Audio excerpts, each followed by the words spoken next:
Mr. Gill. That was absolutely brilliant. In 1992, Two Swords would firmly place themselves within the theme park industry, building a huge dark ride, which would live on for decades to come. This is the history of Alton Towers Haunted Houses.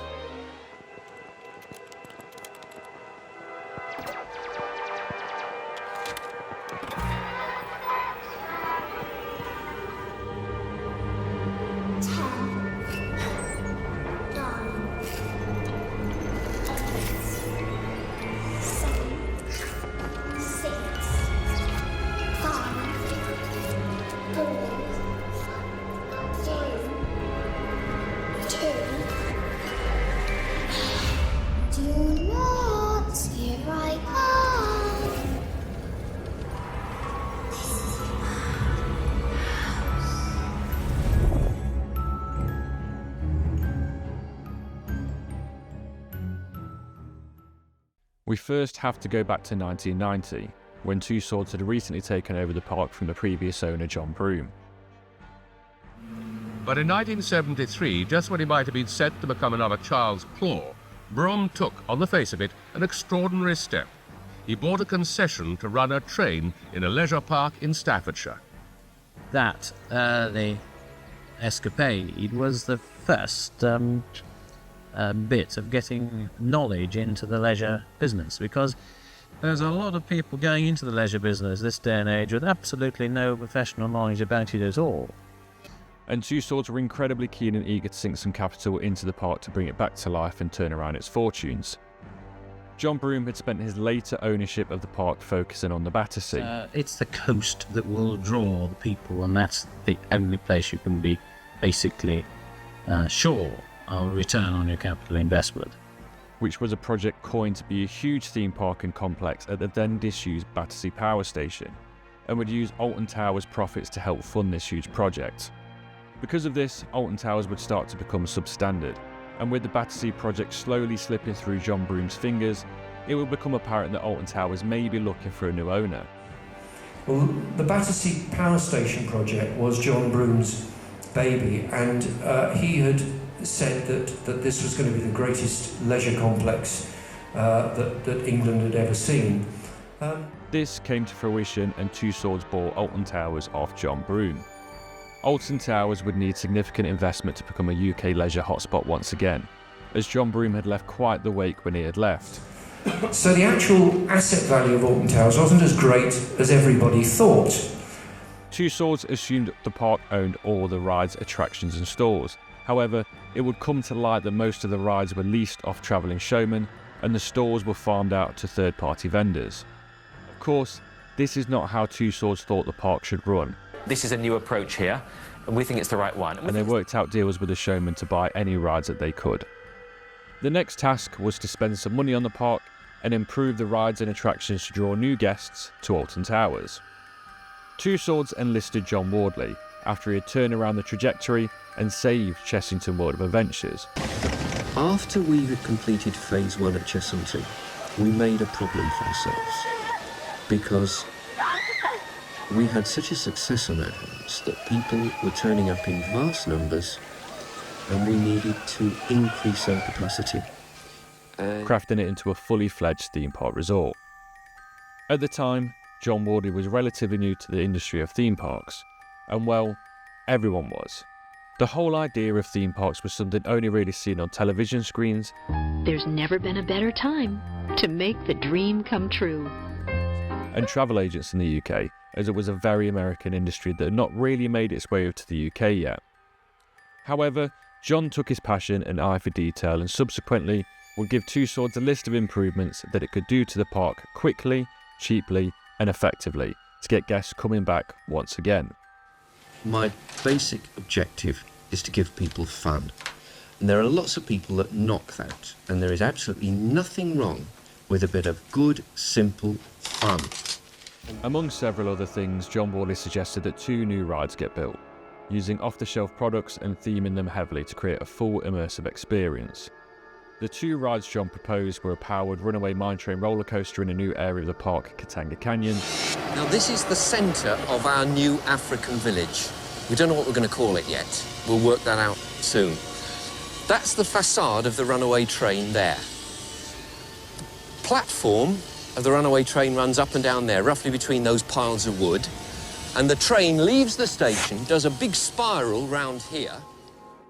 And a dart ride in yet another new park of the area called the Gloomy Wood. Both of these ride systems were to come from the renowned Mack rides of Germany, which John and Two Swords had used for Scorpion Express and the Fifth Dimension at Chessington prior to this. The mine train was going to be a fairly generic layout, with some theming and interaction with the Rapids ride that was already at the park. And into the tunnel. And we come up out of that hole, around here.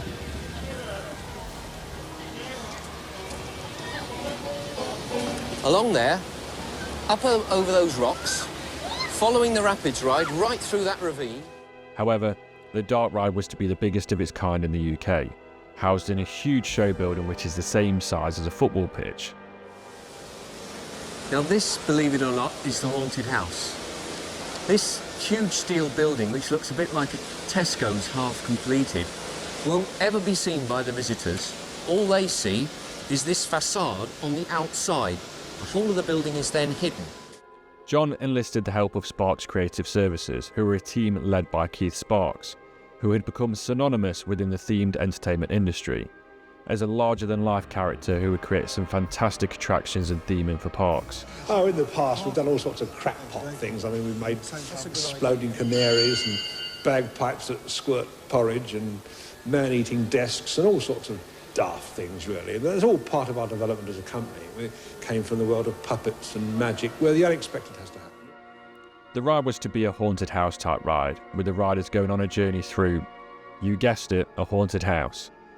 Navigating through corridors, hallways, rooms and gardens, it was a quintessential UK take on Disney's Haunted Mansion rides. Ride construction began in early 1991 and opening its doors to guests in 1992, along with the two new areas of the park. It received a great reception on opening and would go on to please guests for over a decade.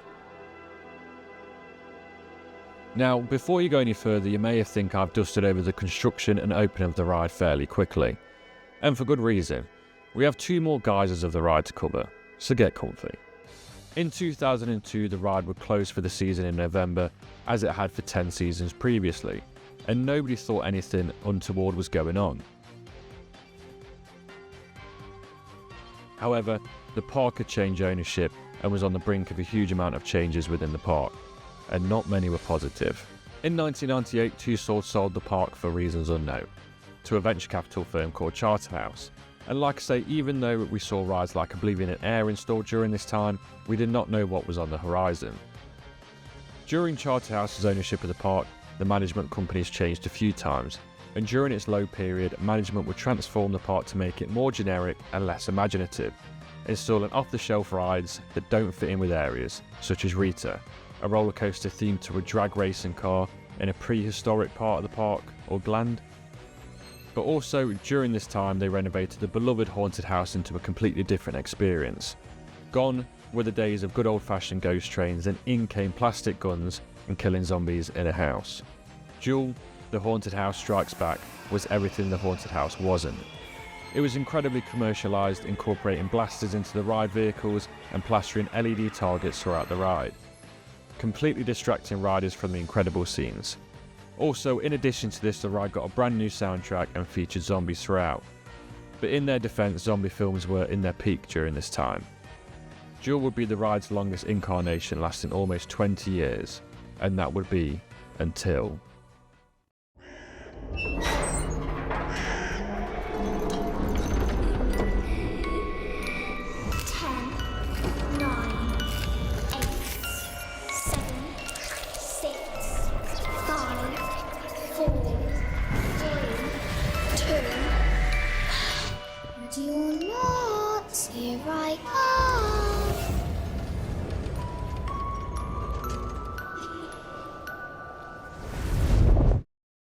In early September 2022, park guests started noticing a chalkboard within the ride with a message on it that had never been there before, and with a simple mass equation on it, alluding that there may be something coming on opening day 2023. There was heavy speculation circling that the ride would be undergoing a renovation throughout winter 2022, and soon everyone's questions would be answered. On the 6th of September 2022, Duel, the haunted house strikes back, will close its doors for the final time.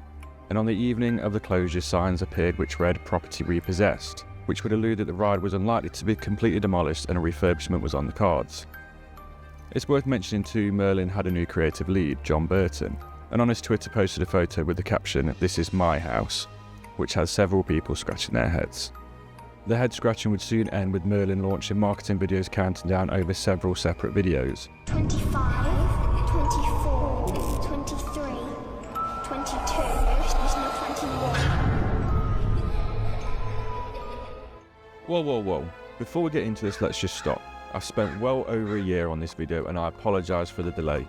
But this part is the bit I've been struggling to put into this small 20-minute video. From starting this video shortly after the ride opened to today, in July 2025, I've been working on how to describe the current incarnation of the ride. And 2 years on, I'm still struggling. The curse at Alton Manor as we now know it is something extremely special. When I first rode it, I almost cried. Sad, I know. But it did have big boots to fill. Going from the distracting targets from when it was Duel back to the old format of a traditional story-based dark ride. Now, I could honestly spend an hour or more talking about each and every scene of this ride. However, I won't do that. All I will say is go and ride it. What I will talk about is the feel of the ride, which is something no naughty POV on YouTube will ever truly capture. From the second you enter the Gloomy Wood, you are fully immersed in this story of Emily Alton and the manor house she has cursed. So if you've ridden the ride at all from when it was a haunted house or Duel, you would have seen at the doll's house in the queue line, with the young girl and her cat. Well, that's Emily Alton in Snowy, the daughter of the homeowners. And now she has basically thrown a massive tantrum about not being invited to her parents' New Year's Eve party and decided to curse the entire house, as you do. On the 31st of December, 1892, Mr. and Mrs. Alton held a party to celebrate the turning of a new year. However, on the final chime of midnight, the manor appeared to be struck by a storm of supernatural proportions. All known occupants of the house perished. That is, aside from the owner's only child, Emily, who to this day remains unaccounted for. The house has stood uninhabited ever since.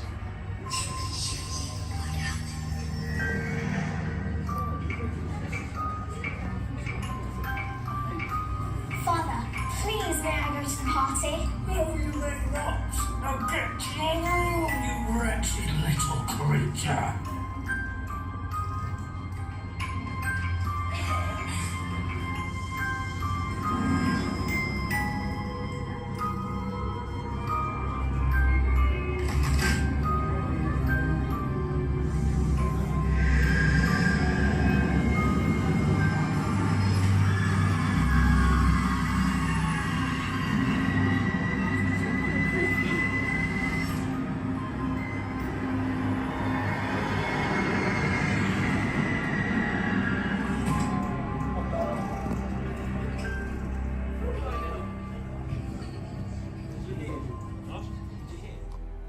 This subtle but rather large nod back to the original rides is something pretty much most guests will never pick up on. But if you know, you know. So it is really refreshing to see the original story still just kind of carried on. The queue line sets the perfect scene for the ride.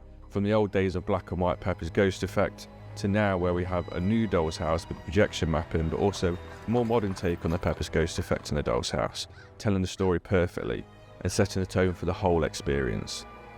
The queue line scene ends with Emily erupting into purple smoke, which then spreads from the doll's house into the entire room, revealing hidden messages around you using UV lighting.